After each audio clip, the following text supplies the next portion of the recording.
Hello NEET aspirants, IF ആണ് raise എന്ന്. എടാ നിങ്ങളെ പഠിത്തൊക്കെ എങ്ങനെ പോകുന്നുണ്ട്? ബയോളജിക്ക് അടിപൊളിയായിട്ട് പഠിക്കുന്നുണ്ടോ? NCERT റിലേറ്റഡ് MCQs ചെയ്ത് പഠിക്കുന്നുണ്ടോ? പല കുട്ടികളും അവസാന നിമിഷത്തേക്ക് ബയോളജി സബ്ജക്റ്റ് മാറ്റി വെക്കാറുണ്ട്. പക്ഷെ നിങ്ങൾ ശ്രദ്ധിക്കണം, 200 ചോദ്യത്തിൽ 100 ചോദ്യം ബയോളജിയാണ്. തെറ്റാൻ സാധ്യതയുള്ള സബ്ജക്റ്റും ബയോളജിയാണ്. അപ്പൊ ഒരിക്കലും നിങ്ങൾ അവസാന ഭാഗത്തേക്ക് മാറ്റി വെക്കരുത്. റിവിഷനൊക്കെ അടിപൊളിയായിട്ട് പോകുന്നില്ലേ? ഞാൻ ഇന്ന് ഈ വീഡിയോയിൽ വന്നിരിക്കുന്നത് നമ്മുടെ പുതിയ NCERT-യിൽ ഒരു ചേഞ്ച് ഉണ്ട്. നമ്മളെ മെയിൻ ആയിട്ട് നമ്മുടെ എക്സ്ക്രീറ്ററി സിസ്റ്റം എന്ന് പറഞ്ഞ ചാപ്റ്ററിൽ നിങ്ങൾ ശ്രദ്ധിച്ചിട്ടുണ്ടോ എന്ന് അറിയൂല. ഓക്കെ, പക്ഷെ നിങ്ങൾ ശ്രദ്ധിച്ചേ പറ്റുള്ളൂ. ഈ എക്സ്ക്രീറ്ററി സിസ്റ്റം ചാപ്റ്ററിൽ നമുക്ക് ഇങ്ങനെ ഒരു നെഫ്രോണിന്റെ സ്ട്രക്ചർ കാണുന്നില്ലേ? അവിടെ നിങ്ങൾക്ക് കാണാൻ പറ്റും, എടാ ഇത് നമ്മളെ PCT അല്ലേ, ഇത് DCT അല്ലേ? ആ രണ്ട് കൺവല്യൂട്ടഡ് ട്യൂബ്യൂളുടെ കണക്ട് ചെയ്യുന്ന ഒരു ഹെയർ പിൻ അല്ലെങ്കിൽ യു ഷേപ്പ് ലൂപ്പ് ഉണ്ട്. എന്താ അതിന്റെ പേര്? ഹെൻലേസ് ലൂപ്പ്. ഇതിന്റെ ഫങ്ഷൻസ് ഒക്കെ നിങ്ങൾ പഠിച്ചതാ.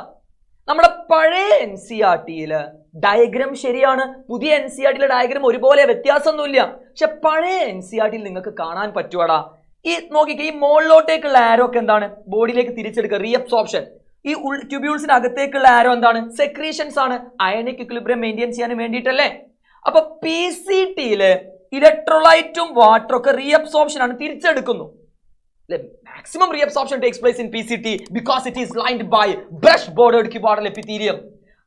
പക്ഷെ ഒരു കാര്യം നിങ്ങൾ ശ്രദ്ധിക്കണം, K+ PCT-യിൽ റീഅബ്സോർപ്ഷൻ ആണ്. K+ PCT-യിൽ റീഅബ്സോർപ്ഷൻ തിരിച്ചെടുക്കുന്നതാ. പക്ഷെ K+ DCT-യിൽ സെക്രീഷൻ ആണ്, അയണിക് ഇക്വിലിബ്രിയം മെയിൻറ്റെയിൻ ചെയ്യാൻ, pH ബാലൻസ് ആക്കാനും വേണ്ടിയിട്ടാണ്. K+ സെക്രീഷൻ ആണ്, H+ന്റെ കൂടെ തന്നെ K+ സെക്രീഷൻ ആണ് DCT-യിൽ. പക്ഷെ PCT-യിൽ K+ റീഅബ്സോർപ്ഷൻ ആണ്. അത് ശരിയായ തിയറിയാ. നമ്മുടെ പുതിയ NCERT-യിലെ ഡയഗ്രാം തിയറിയും ശരിയാണ്. പക്ഷെ നിങ്ങൾ ശ്രദ്ധിക്കണം, പഴയ NCERT-യിൽ, ഇത് തൊട്ട് മുന്നേയുള്ള NCERT-യിൽ ഡയഗ്രാം ശരിയാണ്. പക്ഷെ അവർ PCT-ന്റെ ഫങ്ഷൻസിന്റെ അവിടെ കൊടുത്തു K+ റീഅബ്സോർപ്ഷൻ അല്ല, സെക്രീഷൻ ആണെന്ന്. K+ PCT-യിൽ സെക്രീഷൻ ആണോ?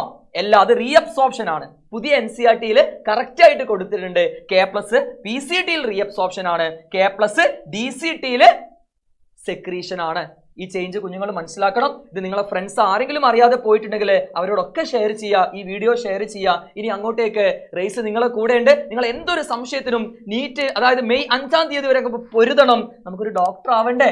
ആ സ്റ്റെപ്പും കാര്യമൊക്കെ ഇട്ട് നടക്കുന്നത് നിങ്ങൾ സ്വപ്നം കാണാറുണ്ടോ? സ്വപ്നങ്ങൾ നിങ്ങൾ കണ്ടുകൊണ്ടേയിരിക്കുക. റേസ് എന്നും നിങ്ങളെ കൂടെ ഉണ്ട്. അടുത്ത വീഡിയോ ആയിട്ട് കാണാടാ.